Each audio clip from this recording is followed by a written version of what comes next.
Well, for more now on the Turkish expats voting in Turkey's parliamentary elections, I'm joined in the studio by Enes Bayraklı, who is researcher and political scientist at the Seda Foundation in Istanbul. Thanks so much for coming in.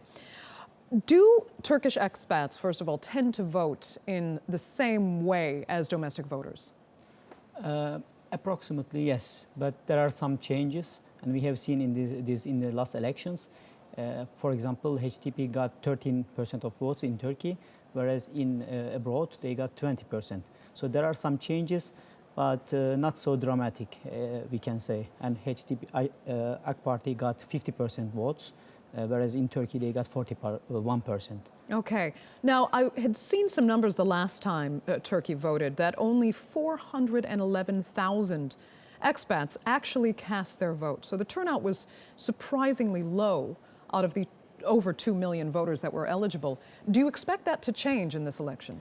Actually, in the first elections, they got the opportunity to vote. This was the presidential elections in 2014. The participation was around 8% in abroad. But there were some technical issues. They have to have an appointment to cast their votes, etc. So that make it really difficult for them to vote. But this was changed in the last elections, and the participation is increased to 38%, and more than 1 million voters voted there in the elections.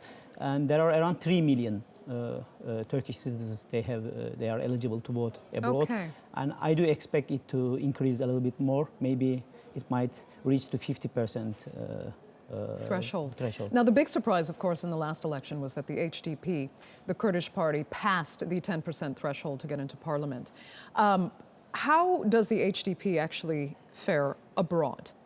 Do they get that support from the diaspora?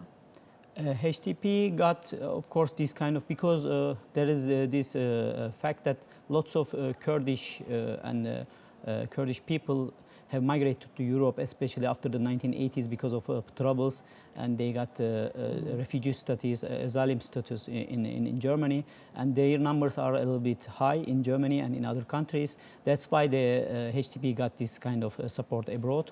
And that's why they have achieved more votes, especially. It's 20%. It's really high, I mean. Let me ask you, in the post-election rally that the AKP held in Ankara in the last vote, a point was made by Prime Minister Davutoglu to give thanks to Australian Turks that had helped bring the AKP to the 44% it won, 44% it won in the last election. Tell us more about the dynamic of the Australian diaspora, and why is that important to the AKP? I don't really remember this statement, but if we think about the Turks and their voting behavior abroad, these votes are distributed evenly in Turkey in the constituencies. So, and as a result of this, votes abroad, AK Party got 2 more MPs at the end, and HDP got 1 more MP in Kocaeli district. So it plays a role, and because these elections also we expect to be very tight, this will help AK Party and HDP to gain more MPs, 2 or 3 more MPs, and it plays a role, and that's why it's important for them, and that's why they are really campaigning hard abroad. Okay, the expat vote does count. Okay, Enes Bayraklı, thanks so much for joining us.